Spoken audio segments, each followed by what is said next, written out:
কোরআনে কারীম বলছি ওয়া আইয়ুবা ইয নাদা রাব্বাহু ইন আন্নী মাসসানিয়াদ দুররু ওয়া আনতা আরহামুর রাহিমিন।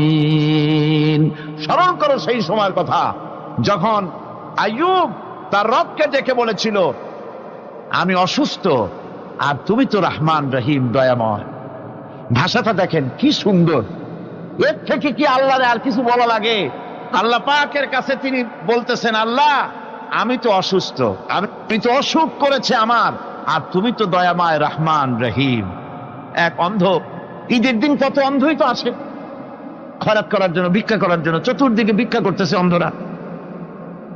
এক অন্ধ ঈদের গেটের কাছে দাঁড়ায় বলতেছে ভাইরা আজ হচ্ছে ঈদের দিন আর আমি কিছু দেখতে পাচ্ছি না। তে বেশি পয়সা পাইল, মানুষের দিন তার প্রতি আকৃষ্ট হয়ে গেছে। আরে কি কথা, আজ ঈদের দিন সকলে আনন্দ করছে আর আমি কিছুই দেখতে পাচ্ছি না। সে কিন্তু কিছু চায় নাই। ভাষার ভিতরে, কথা বলার ভিতরে এ ধরনের টেকনিক আছে। হযরত আইয়ুব আলাইহিস সালাম বললেন না যে আল্লাহ আমারে মাফ করে দাও, কষ্টের মধ্যে আছি। তিনি শুধু বলেছেন রব্বুল আলামিন আমি অসুস্থ হয়ে পড়েছি, আমার অসুখ করেছে, আর তোমার নাম রহমান রহিম। এতটুকু কথা বলেছেন।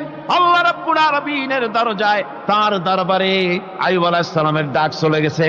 যায় নাই? কোন অসুবিধা আছে নাকি? কোন অসুবিধা নাই। পানির তলা দিয়া যদি কেউ ডাক দেয়, পাহাড়ের ভিতরে বসে যদি কেউ ডাক দেয়, আল্লাহ রাব্বুল আলামিন তা শুনতে পান। ইউনূস আলাইহিস সালাম মাছের পেটে বসে চিৎকার মেরেছিলেন লা ইলাহা ইল্লা আনতা সুবহানাকা ইন্নী কুনতু মিনাজ জালিমিন। যিনি বলছিলেন আয় আল্লাহ তাআলা আমি তোমার প্রশংসা করছি, তুমি ছাড়া উপাস্য নাই, মাবুদ নাই। আমি তোমার পবিত্রতা ঘোষণা করছি, আমি তো জালিমদের অন্তর্ভুক্ত হয়ে গেছি। বাস এতটুকুন কথাই বলেছেন।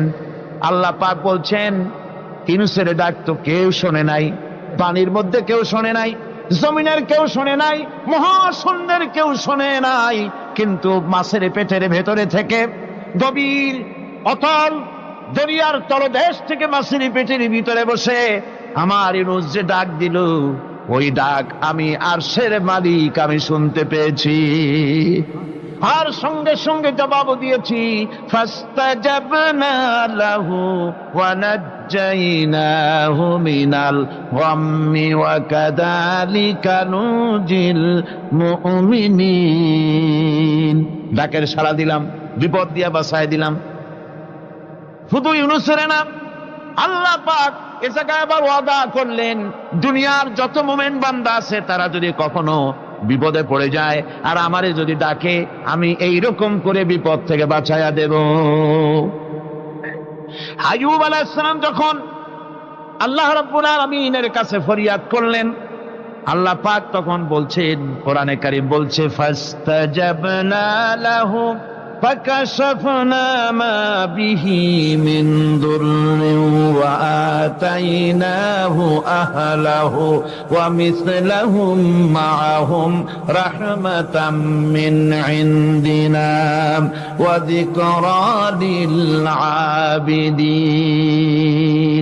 আমি আইয়ুবের দোয়া কবুল করে নিলাম, শুধু তার পরিবার বর্গই দিলাম না, বরং আরো কিছু নিয়ামত আমি তাকে দান করে দিলাম। এবং তাই জন্য যেহেতু তারা ছিল আমার অনুগত বান্দা, আমার বাধ্যগত, আমি এই জন্য রহম করেছি, সমস্ত রোগ শোক আমি মাফ করে দিয়েছি। আমাদের সামান্য একটু জ্বর হয়, যদি 2-3 দিন জ্বর হয়েছে, জ্বর ছাড়ে না, বলে যে এত ভালো ভালো কাজ করি তারপর আমার এত জ্বর হওয়া লাগে, অমুকরা এত পাপ করে, তা তো কিছুই হয় না। খালি আল্লাহ আমার এই চোখে দেখলো, আমার বউর অসুখ, আমার অসুমুড়ি সারি না। ভাইরা আপনি ঠিক পান না যে কি গুনাহ আপনি করেন। কোরআনে কারীম বলছি وما أصابكم من مصيبة فبما كسبت أيديكم ويعفو عن كثير। যত বিপদ তোমাদের উপর আছে সব দুই হাতের কামাই করা। আর আমি তো অনেকগুলো ক্ষমা করে দেই। তোমরা যত পাপ করো, আকাম করো, সবগুলির শাস্তি যদি দুনিয়ায় দিতাম সাহস করার সময় পেতে না। অসুখ হলেই অধৈর্য হয়ে যেও না, ধৈর্য ধরো। আল্লাহ পাক বলেন শুধু আইয়ুব নয়, ওয়া ইসমাঈল ওয়া ইদরিস ওয়া যাল কিফলি কুল্লুম মিনাস সাবিরিন। এইভাবে করে ইসমাঈল, ইদ্রিস, জুলকিফল সবাই ছিল ধৈর্যশীল। জোরে বলেন সুবহানাল্লাহ। ধৈর্যের চরম পরাকাষ্ঠা ছিলেন তিনি। কোরআনে কারীম নবীদের এই কথাগুলি আমাদের শোনাচ্ছেন। হযরত ইয়াকুব আলাইহিস সালাম কলিজার টুকরা সন্তান হযরত ইউসুফ আলাইহিস সালামের জন্য তার মনটা পাগল ছিল। এত সুন্দর করে আল্লাহ তারে বানাইছিলেন, এত তিনি ছিলেন সৌন্দর্যের পিরামিড, যারে দেখলে চোখ ফিরানো যায় না।